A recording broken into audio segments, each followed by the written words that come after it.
사도신경 고백합니다. 나는 전능하신 아버지 하나님, 천지의 창조주를 믿습니다. 나는 그의 유일하신 아들 우리 주 예수 그리스도를 믿습니다.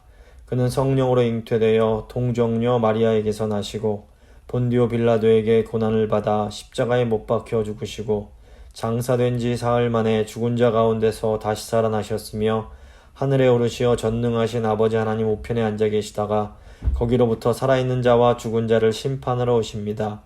나는 성령을 믿으며 거룩한 공교회와 성도의 교제와 죄를 용서받는 것과 몸의 부활과 영생을 믿습니다. 아멘. 찬송가 210장입니다. 찬송가 210장 찬양하겠습니다.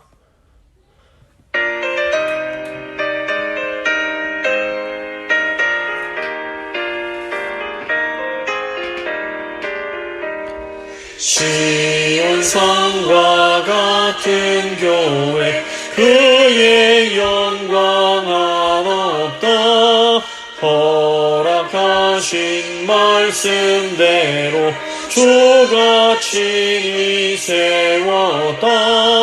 반석 위에 세운 교회 흔들 자가 누구랴.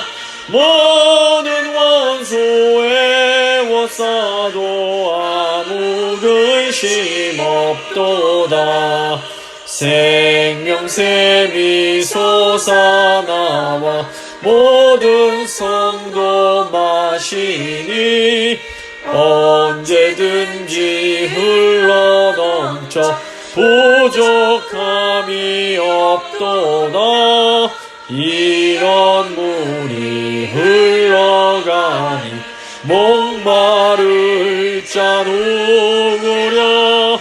주의 은혜 풍족하여 넘치고도 넘친다. 주의 은혜 내가 받아 시온 백성 되는 때 세상 사람 비방해도 주를 찬송하리라. 세상 헛된 모든 영광 아침 안개 같으나 주의 자녀 받을 복은 영원 무궁하도다. 아멘. 기도하시겠습니다. 하나님, 저희를 교회로 불러주시고 하나님의 백성으로 살게 하신 것 너무너무 감사드립니다. 이제 하나님, 저희가 또 하나님의 말씀을 사모하여 이 말씀의 세계로 들어가려고 하오니 성령님 저희 가운데 역사하여 주시고 저희가 하나님 말씀에 집중할 수 있도록 주여 은혜 베풀어 주시옵소서. 무엇보다 아버지, 예수님께서 하셨던 그 귀한 사역을 교회인 저희도 잘 감당할 수 있도록 지금 저희에게 힘과 능력 더하여 주시길 간절히 소망합니다. 지금 이 시간 말씀 시작하는 시간이 오니 주님 마치는 시간까지 주님 저희와 함께하여 주시옵소서. 감사드리며 귀하신 예수 그리스도의 이름으로 기도드립니다. 아멘. 오늘 주신 하나님 말씀은 사도행전 1장 1절부터 5절까지 말씀입니다. 사도행전 1장 1절부터 5절까지 말씀 제가 읽어드리겠습니다. 데오빌로여, 내가 먼저 쓴 글에는 무릇 예수께서 행하시며 가르치시기를 시작하신부터 그가 택하신 사도들에게 성령으로 명하시고 승천하신 날까지의 일을 기록하였노라. 그가 고난받으신 후에 또한 그들에게 확실한 많은 증거로 친히 살아계심을 나타내사 40일 동안 그들에게 보이시며 하나님 나라의 일을 말씀하시니라. 사도와 함께 모이사 그들에게 분부하여 이르시되 예루살렘을 떠나지 말고 내게서 들은 바 아버지께서 약속하신 것을 기다리라. 요한은 물로 세례를 베풀었으나 너희는 몇 날이 못되어 성령으로 세례를 받으리라 하셨느니라. 아멘. 이제 오늘은 사도행전 두 번째 시간이 되겠습니다. 저희가 지난주에 사도행전 전체 내용에 대해서 한번 쭉 살펴봤습니다. 전체적인 사도행전의 내용을 통해서 우리가 깨달을 수 있는 건 몇 가지 먼저 좀 복습을 해보겠습니다. 첫째로 사도행전을 보면 하나님의 말씀이 흥황케 되는 것과 교회의 성장이 서로 연결이 됩니다. 말씀이 흥왕케 된다는 것은 하나님 말씀이 강력하게 역사를 해서 예수님의 제자로 살고자 하면서 말씀에 순종하는 사람들이 늘어나는 것을 의미합니다. 이런 관점에서 보면 단순히 교회에 참석하는 사람들의 숫자가 늘어나는 것과 말씀이 흥왕케 되는 것과는 차이가 있습니다. 진정한 교회 부흥은 단순한 양적 성장이 아니라 교회와 특별히 성도들의 삶 속에서 하나님 말씀이 강력하게 역사하는 것이 동반이 되어야 합니다. 둘째로 사도행전을 보시면 교회를 향한 핍박이 복음이 외부로 더 확장되는 중요한 계기가 됩니다. 교회의 어려움이 이 어려움을 당하는 우리에게는 참 힘들고 고통스럽습니다. 하지만 이 어려움이 하나님 나라가 확장되는 기회가 될 수 있습니다. 우리는 고난이 오면 우리가 뭔가 잘못해서 벌을 받는 것이 아닌가 하는 생각을 하게 됩니다. 물론 우리가 온전한 존재가 아닙니다. 그래서 우리가 잘못을 하면 하나님께서 자녀인 우리를 징계하시기도 합니다. 하지만 우리가 꼭 뭘 잘못하지 않아도 죄로 인해 타락한 이 세상에는 고난이 존재합니다.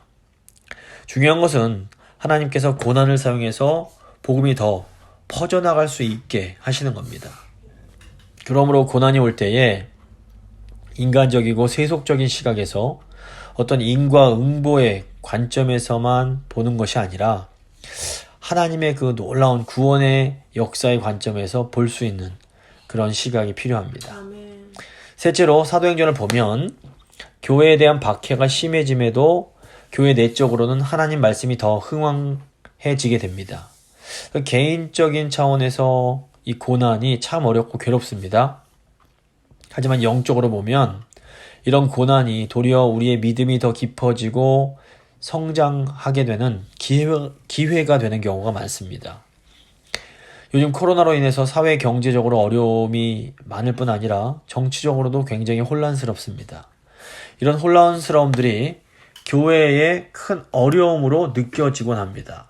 하지만 사도행전을 보면 이렇게 교회 밖에서 오는 외부적인 어려움들은 말씀이 왕성해지는 것을 막지 못합니다. 그렇기 때문에 교회가 가장 신경을 쓰고 초점을 맞춰야 하는 것은 외부적 환경이 아니라 우리 교회가 우리가 하나님의 말씀을 온전히 잘 따르고 있는가 이것입니다. 하나님 말씀이 흥왕하게 되면 외부적인 환경이 아무리 힘들더라고 해도 교회는 결국 살아남아서 하나님의 뜻을 펼치며 나아갈 수 있게 됩니다. 아멘. 넷째로 사도행전을 보면 초대교회가 본질에 집중하면서 복음이 이방 세계에 더 왕성하게 전해지게 됩니다. 많이들 말씀하시는데 이 시기는 지금 큰 변화의 시기입니다. 이런 변화의 시기일수록 교회인 우리는 변하지 않은 본질이 무엇인지를 잘 고민하고 그것에 집중해야 합니다. 아멘. 본질은 교회의 본질은 교회가 교회 되게 하는 것을 말합니다. 본질만 잘 붙잡으면 교회는 교회로서 존재할 수 있습니다. 아멘. 그러니까 교회가 이 교회를 교회되게 만드는 본질에 충실할수록 본질적이지 않은 비본질적이고 부수적인 것들에 대해서 훨씬 더 유연하게 대응할 수 있게 되고 이것을 통해서 한 단계 더 새롭게 도약할 수 있게 됩니다. 다섯째로 사도행전을 보면 바울이 선교를 할 때에 많은 어려움과 박해가 있는 것을 보게 됩니다. 주님이 기뻐하시는 일을 한다고 항상 모든 일들이 순적하게 잘 풀리기만 하는 것은 결코 아닙니다. 도리어 주님께서 너무 기뻐하시는 일이기에 마귀가 너무 싫어합니다. 그래서 방해가 많습니다. 우리가 하나님이 기뻐하시는 일을 할 때에도 우리에게 어려움과 어떤 박해가 있을 수 있음을 늘 기억할 필요가 있습니다. 그래서 어려운 상황 속에서도 신실하게 복음 사역을 인내하며 감당해야 합니다. 여섯째로 사도행전 보시면 역설적으로 사도 바울이 고난과 어려움을 겪는 순간마다 도리어 복음을 증거할 수 있는 기회들이 생겨납니다. 사도행전을 보면 기독교는 고난을 당하지 않게 해주는 종교가 아니라 도리어 고난을 통해서 성숙해지고 고난과 함께 성장하는 종교라는 것을 알 수 있습니다. 교회는 고난 때문에 무너지는 것이 아니라 도리어 고난을 통해서 더 아름답게 성숙해지게 됩니다. 그래서 하나님의 자녀요, 교회인 우리들은 고난을 피할 수는 없습니다. 하지만 예수님의 제자들은 고난을 통해서 믿음이 더 강해지고 그 인격이 더 성숙해지게 됩니다. 제자들의 공동체인 교회는 고난과 더불어 더욱더 성장하게 됩니다. 그래서 우리가 고난을 좋아할 수는 없지만 고난을 두려워하지 않을 수는 있습니다. 아멘. 이제 오늘부터 사도행전의 내용을 조금 더 자세히 살펴보려고 합니다. 1절 말씀입니다. 데오빌로여, 내가 먼저 쓴 글에는 무릇 예수께서 행하시며 가르치시기를 시작하신부터 그가 택하신 사도들에게 성령으로 명하시고 승천하신 날까지의 일을 기록하였노라.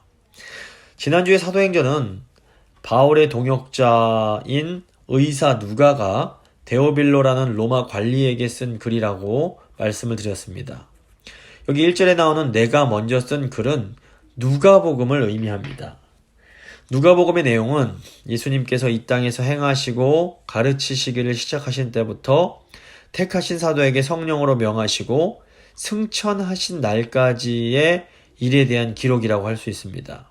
반면에 사도행전은 예수님께서 부활 승천하신 이후에 제자들이 성령을 받고 교회가 시작되면서부터 약 30년간의 이 초대 교회에 대한 기록이라고 할 수 있습니다.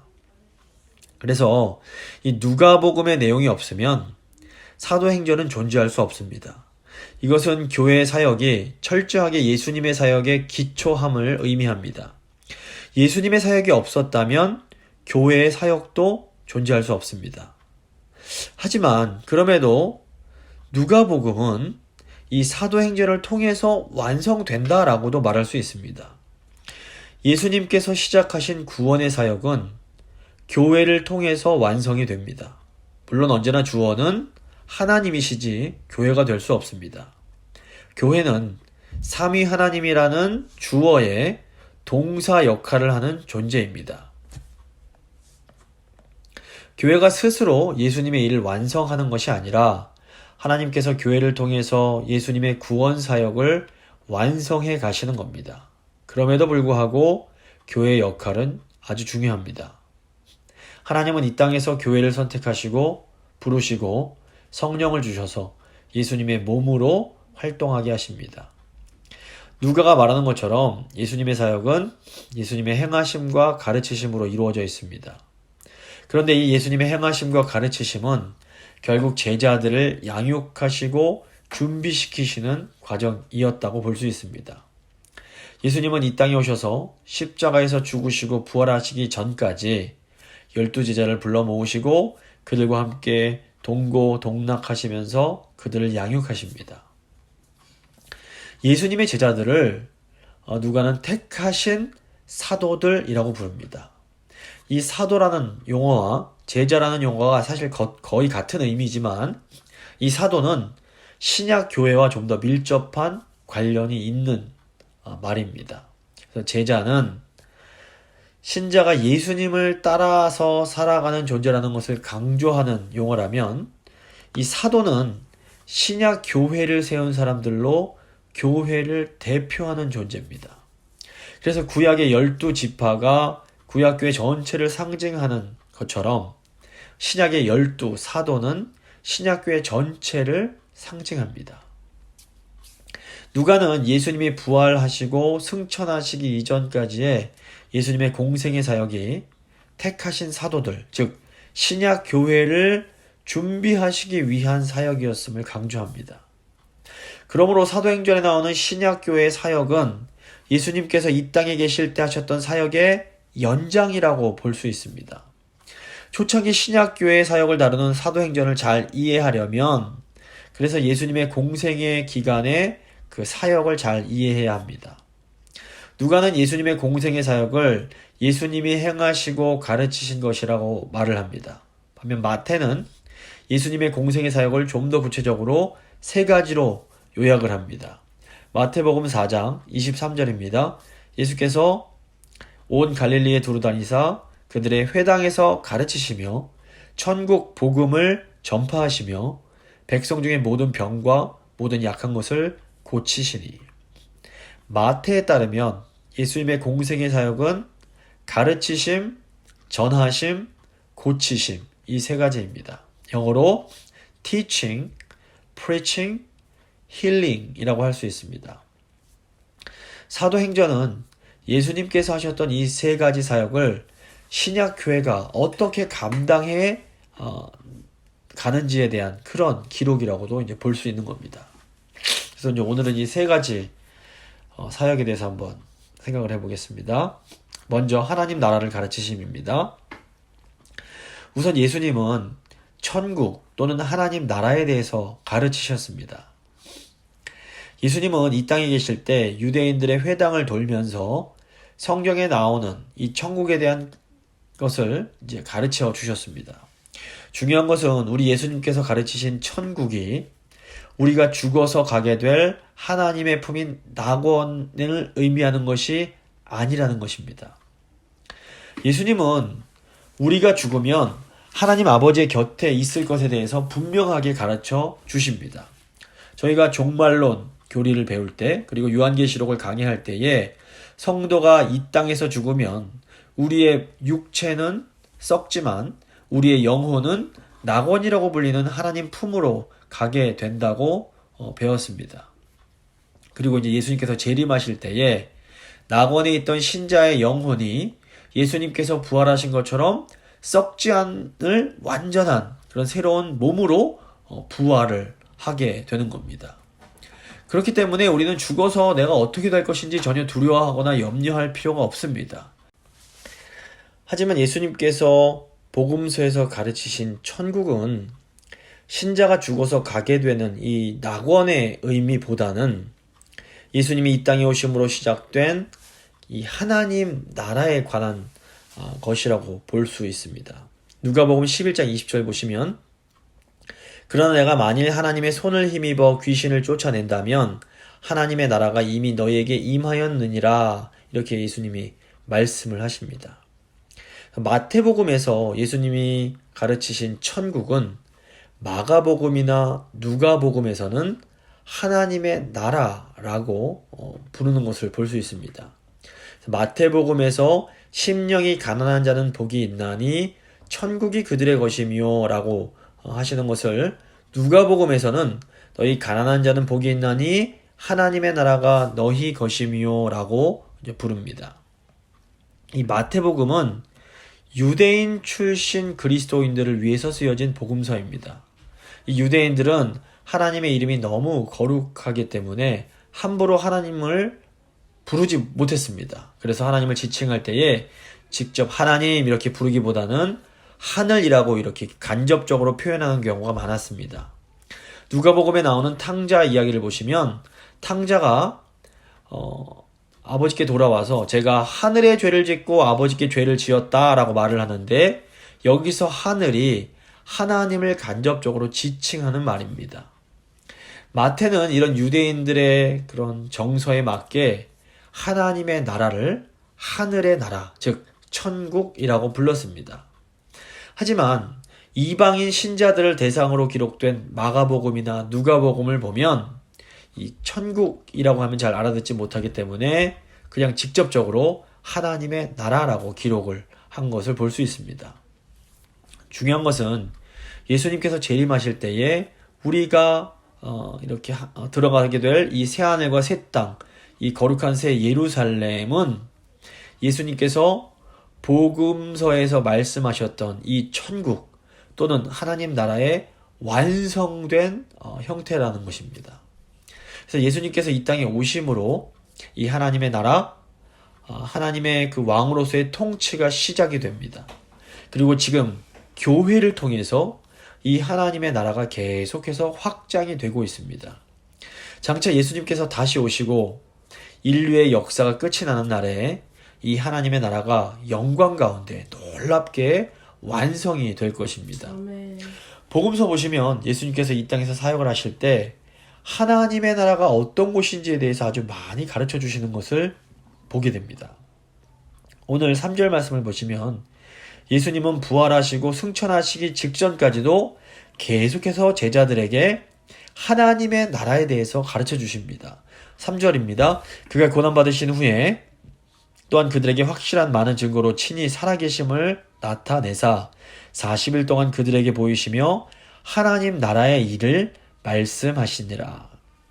예수님께 하나님 나라에 대한 가르침을 받은 제자들, 곧 사도들이 기록한 것이 바로 신약 성경입니다. 신약 성경은 예수님이 다시 오시기 전까지 교회가 이 땅에서 어떻게 이 하나님 나라를 살아갈 것인지, 다시 말해서 하나님 백성으로서 살아갈 것인지를 우리에게 알려줍니다. 저희 아이들이 종종 부르는 찬양 중에 하나님 나라 어떤 곳일까? 라는 찬양이 있습니다. 이 가사를 들어보면 아주 단순하지만 예수님이 우리에게 가르쳐 주신 하나님의 나라를 아주 이해하기 쉽게 설명하고 있는 것을 볼 수 있습니다. 제가 한번 그 가사를 읽어드리겠습니다. 하나님 나라 어떤 곳일까? 사랑이 미움을 이기는 나라. 하나님 나라 어떤 곳일까? 높은 자 낮아지는 거꾸로 나라. 하나님 나라 어떤 곳일까? 용서가 다툼을 이기는 나라. 하나님 나라 어떤 곳일까? 하나님 다스리는 영원한 나라. 교회는 예수님이 가르치셨던 이 하나님의 나라에 대해서 가르치고 배우는 곳입니다. 하나님 나라를 가르치는 것은 하나님 나라의 왕에 대해서 가르치는 것입니다. 교회는 하나님의 말씀인 성경을 통해서 하나님 나라의 왕이신 삼위 하나님이 어떤 분이신지를 늘 가르치고 배워야 합니다. 또한 교회가 하나님 나라를 가르친다라는 것은 하나님이 다스리시는 나라의 법과 질서를 배우는 겁니다. 하나님 나라의 법과 질서는 이 세상 나라의 법과 질서와는 많이 다릅니다. 이 세상에서는 힘과 돈을 가진 사람이 군림하면서 다스립니다. 하지만 하나님 나라에서는 힘과 돈을 가진 사람이 가장 낮은 자리에서 힘 없고 가난한 사람들을 섬겨야 합니다. 그래서 하나님 나라의 질서가 이 세상 질서와는 거꾸로라고 말을 하는 것입니다. 하나님 나라 백성인 우리는 말씀을 통해서 이 세상과는 거꾸로 살아가는 것을 배우고 실천해야 합니다. 역사적으로도 하나님의 나라를 가르치는 곳에서는 이 사회가 확 뒤집히는 일들이 일어나곤 했습니다. 독재자들이나 욕심 많은 기득권들은 교회가 하나님 말씀을 통해서 이 하나님의 나라를 가르치는 것을 너무너무 두려워합니다. 유대교 지도자들이 예수님을 그토록 미워하며 죽이려고 했던 이유도 사실은 바로 이 때문입니다. 예수님의 그 가르침이 자신들의 가지고 있던 그런 모든 기득권들을 다 흔들 수 있음을 직감했기 때문입니다. 교회는 성경을 통해서 이 세상과 거꾸로 질서를 가지고 있는 천국, 하나님의 나라에 대해서 계속 가르쳐야 합니다. 아멘. 두 번째로, 예수님은 천국 복음, 하나님 나라의 복음을 선포하셨습니다. 예수님이 가르치신 하나님 나라의 중심이자 이 하나님 나라가 이렇게 움직이는 동력이 바로 복음이라고 할 수 있습니다. 예수님은 공생애를 시작하시면서 하나님의 나라가 가까이 왔으니 회개하고 복음을 믿으라 이렇게 선포를 하십니다. 마가복음 1장 14절 15절입니다. 유언이 잡힌 후 예수께서 갈릴리에 오셔서 하나님의 복음을 전파하여 이르시되 때가 찼고 하나님의 나라가 가까이 왔으니 회개하고 복음을 믿으라 하시더라. 예수님께서 선포하셨고 또 이제 교회가 선포해야 할 이 복음의 내용이 무엇입니까? 단순합니다. 요한복음 3장 16절 하나님이 세상을 이처럼 사랑하사 독생자를 주셨으니 이는 그를 믿는 자마다 멸망하지 않고 영생을 얻게 하려 하심이라. 하나님께서 이 세상을 사랑하셔서 이 세상을 구원해 주시기 위해 독생자 예수님을 보내주셨습니다. 구약 성경 39권을 관통하는 하나님의 약속이 새 언약을 성취하고 하나님 백성들을 구원할 이 메시아, 그리스도를 보내주시겠다라는 것이었습니다. 그래서 이 복음서를 보면 예수님께서 이 땅에 오시는 것으로 시작이 됩니다. 요한복음은 어둠을 밝게 비추어주는 빛이신 예수님께서 이 세상에 오셨음에도 세상 사람들이 예수님을 영접하지 않았다라고 말을 합니다. 그리고 누구라도 하나님의 약속을 믿음으로 예수님을 영접하는 사람은 구원을 얻게 된다라고 가르칩니다. 복음은 하나님이 우리를 구원해 주시기 위해서 아들을 보내셨다는 기쁜 소식입니다. 교회는 하나님이 우리를 사랑하셔서 아들을 주셨다는 이 복음을 믿고 예수님을 메시아, 즉 그리스도로 받아들이고 따르는 제자들의 모임입니다. 교회는 이제 우리가 믿는 바 예수님께서 그리스도시요 온 세상의 구주이심을 열방 가운데 전파해야 할 사명이 있습니다. 여기에서 복음의 중심에 있는 것이 바로 예수님의 죽음과 부활입니다. 하나님이 우리를 구원하시기 위해서 사용하신 방법이 바로 예수님을 십자가 위에서 대속의 죽음을 당하게 하시고 다시 부활하게 하신 겁니다. 예수님의 죽음과 부활로 인해서 하나님의 구원 사역이 완성이 되고 성령을 통해 하나님의 나라가 이 땅 가운데 아주 강력하게 임하게 됩니다. 3절 말씀 보시면 그가 고난 받으신 후에 십자가 죽음을 의미합니다. 또한 그들에게 확실한 증거로 친히 살아계심을 나타내사 이건 부활을 의미합니다. 40일 동안 그들에게 보이시며 하나님 나라의 일을 말씀하시니라. 예수님의 그 십자가 죽음과 부활은 실제 역사 속에서 일어난 사건입니다.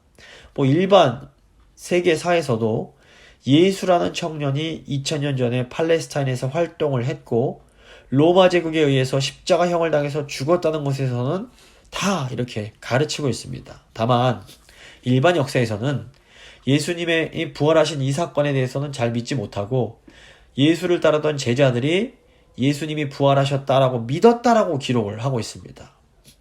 복음서는 예수님이 십자가에서 죽으신 것에 대해서 엄청나게 많은 양을 할애하면서 아주 비중 있게 예수님의 그 죽음의 의미를 다루고 있습니다. 그런데 이것은 그만큼 예수님의 대속적 죽음이 우리 구원에 있어서 필수적인 것이기 때문에 그렇습니다. 그런데 신약 성경은 이 예수님의 대속적 죽음만큼이나 예수님의 부활도 강조합니다. 이 부활이 너무너무 중요한 것은 만약 부활이 없다면 예수님께서 공생애를 통해서 가르치셨던 하나님 나라에 대한 모든 가르침이 사실이 아닌 것이 되기 때문입니다. 하지만 부활이 정말로 일어난 사실이라면 예수님께서 가르치셨던 모든 것도 분명한 사실이 됩니다. 그래서 기독교를 믿는다라는 것은 우리 예수님께서 우리를 위해서 죽으시고 또한 부활하셨음을 믿는 것입니다. 아멘.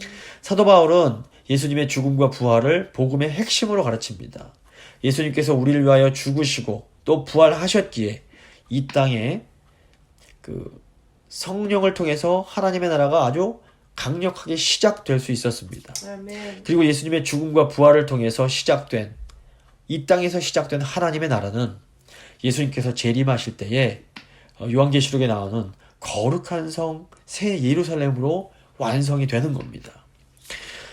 복음을 믿는 교회는 이제 땅끝까지 이 기쁜 소식, 복음을 증거해야 할 사명이 있습니다. 교회는 예수님의 죽음과 부활을 통해서 우리의 구원이 성취되었다는 기쁜 소식을 담대히 증거해야 합니다.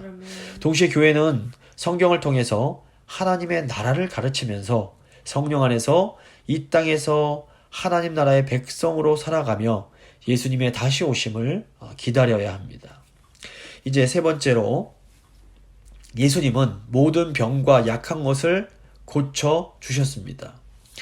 예수님은 이 땅에 계실 때에 병든 사람을 고쳐주시고 귀신에 사로잡힌 사람들을 자유케 해주셨습니다. 이 치유 사역이 중요한 것은 치유와 회복이 하나님 나라가 이 땅에 임했다, 이 땅에 왔다는 아주 중요한 증거가 되기 때문입니다. 예수님께서 귀신 들린 자를 쫓아내는 것을 보고 사람들이 깜짝 놀라게 됩니다. 당시 사람들이 보기에 이런 일은 상식적으로 도저히 불가능한 일이었기 때문에 그렇습니다. 사람들 중에는 예수님의 이 사역이 이 귀신의 왕 바알세불의 도움을 받아서 약한 귀신들을 쫓아낸 것이 아니냐 이렇게 말하는 사람들까지 있었습니다. 하지만 예수님은 예수님의 치유 사역이 하나님의 나라가 임한 증거라고 알려주십니다. 누가복음 11장 20절입니다. 그러나 내가 만일 하나님의 손을 힘입어 귀신을 쫓아낸다면 하나님의 나라가 이미 너희에게 임하였느니라. 예수님은 제자들에게도 병을 고치는 능력과 권위를 주시고 하나님 나라를 전파하며 이 치유의 사역을 감당하게 하십니다. 누가복음 9장 1절 2절 보시면 예수께서 12제자를 불러 모으사 모든 귀신을 제어하며 병을 고치는 능력과 권위를 주시고 하나님의 나라를 전파하며 앓는 자를 고치게 하려고 내보내시며. 그러니까 예수님께서 제자들, 훗날 사도들이 되는 이 교회를 세우는 제자들을 이렇게 훈련시키신 목적은 예수님이 부활 승천하신 이후에 교회도 예수님께서 하신 이 사역을 감당해야 했기 때문입니다. 그런데 제자들이 하나님 나라의 복음을 전파하면서 이 병든 세상을 치유하는 사역을 하려면 반드시 주님께서 주시는 능력과 권위가 필요했습니다. 제자들이 예수님과 함께 있을 때에는 제자들이 예수님으로부터 이 치유의 능력과 권위를 받았습니다. 하지만 예수님이 부활하시고 승천하셔서 하나님 곁으로 가셔야 했기 때문에 예수님은 제자들에게 내가 너희에게 능력 줄 성령이 오실 때까지 기다려라 이렇게 명령을 하십니다. 4절에서 5절입니다. 사도와 함께 모이사 그들에게 분부하여 이르시되 예루살렘을 떠나지 말고 내게서 들은 바 아버지께서 약속하신 것을 기다리라. 요한은 물로 세례를 베풀었으나 너희는 몇 날이 못되어 성령으로 세례를 받으리라 하셨느니라. 예수님이 하신 사역을 이제는 교회가 계속해 나아가야 합니다. 그러기 위해서는 이 성령의 권능이 반드시 필요합니다. 오늘날 이 시대 교회가 영광스러운 것은 하나님의 영이신 성령이 함께하기 때문에 그렇습니다. 우리는 성령을 받은 사람들입니다. 물론 이 땅의 교회 안에는 성령을 받지 못한 사람들이 존재합니다. 이런 사람들은 교회에는 다니지만 예수님의 제자로 살아가려는 데는 관심이 없는 사람들입니다. 그래서 이들은 하나님 나라의 백성으로서 하나님 나라의 원리에 따라 살려고 하지 않습니다. 그래서 이들은 도리어 교회 안에서도 세상의 방식으로 힘을 키우고 싶어하고 그 힘으로 내 욕심을 채우고 싶어합니다. 사도행전 5장 보시면 아나니아와 삽비라 이야기가 나옵니다. 이 사람들도 교회 공동체 안에 속해 있긴 했습니다. 하지만 이들은 성령을 받지 못한 사람들이었습니다. 이들은 사람들을 속여서 나도 우리도 헌금을 많이 한다 이렇게 해서 교회에서 자기의 영향력을 키우고 싶어 했습니다. 하나님께서는 이런 사람들을 무섭게 심판하심으로 교회는 세상의 원리가 아니라 하나님 나라의 원리로 살아가야 하는 곳임을 알려주십니다. 교회는 자기의 영향력을 키우는 곳이 아니라 하나님의 통치를 받는 하나님의 백성으로 살아가는 곳입니다. 교회는 세상의 부와 명예를 얻기 위한 곳이 아니라 예수님의 제자로서 예수님께서 가신 그 희생과 섬김의 길을 감으로 세상을 구원하는 곳입니다. 교회가 성령 안에서 하나님의 백성으로 살아갈 때 일어나는 것이 바로 기적과 같은 치유와 회복의 역사입니다. 많은 사람들이 기도를 많이 하면 놀라운 기적이 일어날 거라고 생각을 합니다. 근데 이게 착각입니다. 이런 생각은 성경적인 것이 아니라 무당들 같은 무속 종교인들의 생각입니다. 무속인들은 인풋, 즉 집어넣는 것이 많아야 아웃풋, 나오는 것이 많다라고 생각을 합니다. 그래서 이런 무속인들은 더 오래, 더 세게, 더 큰 소리로 기도하면 결국 더 큰 능력을 발휘할 수 있을 거라고 생각을 합니다. 그래서 저도 직접 보진 못했지만 아주 용한 무당들일수록 추운 한겨울에 새벽부터 일어나서 산에 올라가서 얼음을 깨고 그 안에 들어가서 기도를 한다고 합니다. 열왕기서를 보면 바알 제사장들이 바알에게 기도하다 안 되니까 자기들의 몸을 자해를 하면서 이렇게 부르짖는 것을 볼 수가 있습니다. 또 이렇게 열왕기서나 이제 구약을 보면 자녀를 불 가운데 지나가게 하는 것도 마찬가지입니다. 더 큰 고통, 더 큰 자극을 주면 줄수록 신이 감동을 해서 더 큰 응답을 받을 수 있다라고 생각하는 겁니다. 근데 이것은 결코 성경이 가르치는 것이 아닙니다. 성경이 열심히 구하고 더 간절히 기도해라 이렇게 가르치는 것은 많이 기도해서 우리가 원하는 것을 얻어내기 위함이 결코 아닙니다. 겟세마네 동산에서 땀방울이 핏방울이 되도록 기도하신 예수님의 결론이 뭡니까? 아버지, 저의 뜻대로가 아니라 아버지의 뜻대로 되기를 원합니다. 였습니다. 근데 교회는 우리의 기도도 마찬가지입니다. 우리는 우리의 뜻을 이루고 우리의 소원을 얻기 위해서 기도하는 것이 아니라 하나님의 뜻을 이루고 하나님의 나라가 이 땅 가운데 임하기를 위해서 간절히 그리고 열심히 기도해야 합니다. 아멘. 우리가 이렇게 먼저 그의 나라와 그의 의를 구할 때 일어나는 것이 바로 놀라운 치유와 회복의 기적인 겁니다. 오늘날 교회의 치유와 회복의 기적이 많이 사라져버렸다면 그것은 예배를 적게 드리고 성경 공부를 적게 하고 기도를 적게 했기 때문이 아닙니다. 문제는 교회가 하나님 나라의 원리대로 살고자 하지 않고 예수님의 제자로 살고자 하지 않으면서 외적으로는 예배도 열심히 드리고 성경 공부를 많이 하고 기도 많이 하는 것으로만 만족하려고 했기 때문입니다. 그래서 이사야서를 보시면 이사야 선지자 당시 이 남유다도 여호와 하나님께 제사를 아주 열심히 드렸음을 볼 수 있습니다. 하지만 하나님은 이사야 선지자를 통해서 그런 제사 다 집어치우라고, 내가 너희가 드리는 제사가 아주 지겹다고 이렇게 말씀을 하십니다. 물론 하나님 백성이 하나님께 예배하고 하나님 말씀을 열심히 공부하고 하나님께 열심히 기도하는 것 너무너무 중요합니다. 아무리 강조해도 부족합니다. 하나님께서 싫어하시는 것은 종교적인 행위만 하면서 실제 삶에서 예수님의 제자로 살고자 하는 모습이 전혀 없는 그런 위선적인 신앙입니다. 그렇다면 이 시대 교회는 소망이 없는 것일까요?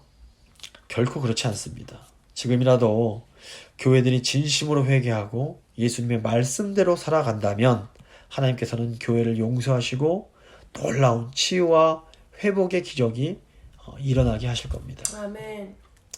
자, 올 새해 우리 교회부터 하나님 앞에서 하나님 나라의 가치대로 살겠다고 예수님의 제자로서 더 섬기며 더 낮아지며 살겠다고 결단함으로 이 치유와 회복의 기적을 사역을 저희가 감당할 수 있게 되기를 바랍니다. 이 시간 한번 기도하실 때 하나님, 저희가 정말 예수님 제자로서 살아가기로 결단하고 하나님 나라의 가치대로 살기로 결단합니다.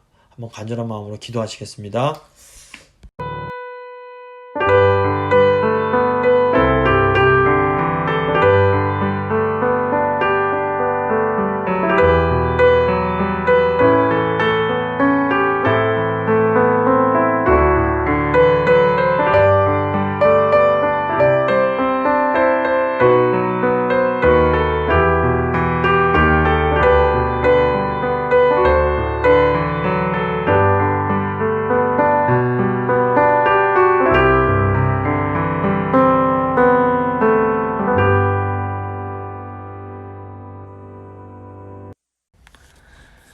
살아계신 하나님 감사합니다. 오늘도 저희에게 말씀을 주시고 교회로서 저희가 어떻게 살아가야 할지 다시 한번 깨우쳐 주신 것 감사드립니다. 아멘. 하나님, 저희가 하나님 나라를 가르치고 배울 수 있도록 주님 도와주시옵소서. 아멘. 그리고 하나님께서 저희를 너무 사랑하셔서 독생자 예수님 보내주셨다는, 그래서 우리를 구원해 주셨다는 이 기쁜 소식, 이 복음을 담대하게 증거할 수 있도록 주여 도와주시옵소서. 그리고 무엇보다 저희 매일매일의 삶 속에서 예수님의 제자로서 하나님 나라의 백성으로 살아감으로 예수님께서 하셨던 그 놀라운 치유와 회복의 역사를 저희도 경험할 수 있도록 주여 저희와 함께하여 주시옵소서. 아멘. 올 한 해가 비록 고난 가운데 있지만 하나님의 영광을 경험하는 복된 한 해가 될 수 있도록 주님 저희와 함께하여 주시옵소서. 아멘. 감사드리며 귀하신 우리 구주 예수 그리스도의 이름으로 기도드립니다. 아멘. 아멘. 찬송가 208장입니다. 찬송가 208장 찬양하겠습니다.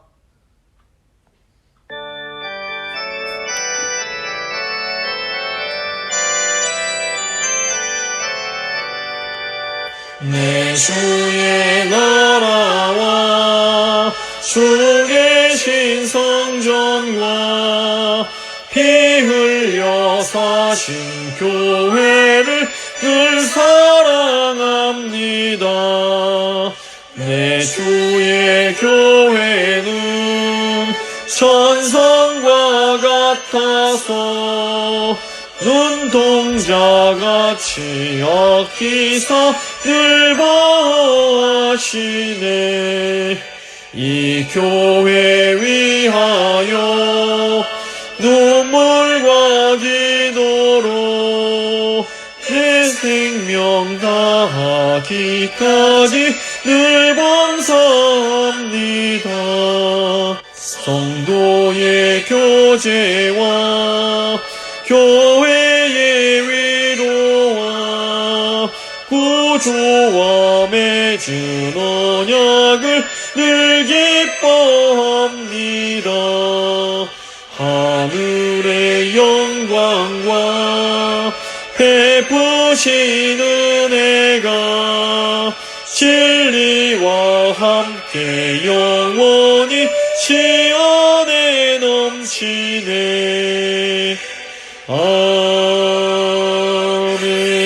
아멘. 주님 가르쳐주신 기도로 예배 마치도록 하겠습니다. 하늘에 계신 우리 아버지, 아버지의 이름을 거룩하게 하시며 아버지의 나라가 오게 하시며 아버지의 뜻이 하늘에서와 같이 땅에서도 이루어지게 하소서.